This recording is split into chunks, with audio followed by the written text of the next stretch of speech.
Okay, get ready for the ultimate Halloween treat. Gluten-free brownies topped with a mountain of candy corn. If you're celiac or just gluten sensitive, these spooky brownies are about to become your new October obsession. Let's dive in. First, grab your favorite gluten-free brownie mix. Yep, you can totally use a boxed one.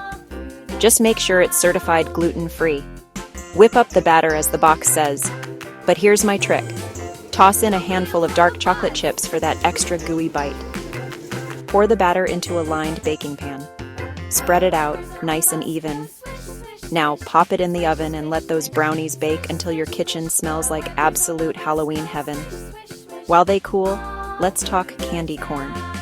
I know, it's a love it or hate it candy, but trust me, on brownies, it's magic. Just make sure your candy corn is gluten-free. Some brands sneak in wheat starch, so always check that label. Once your brownies are cool, slather on a layer of chocolate frosting.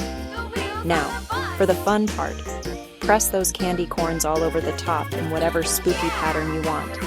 Go wild, slice them up, serve, and watch everyone's eyes light up. These brownies are chewy, chocolatey, and totally safe for gluten-free goblins. That's it. Easy, festive, and perfect for your next Halloween bash. If you try these, let me know how they turn out. Happy haunting!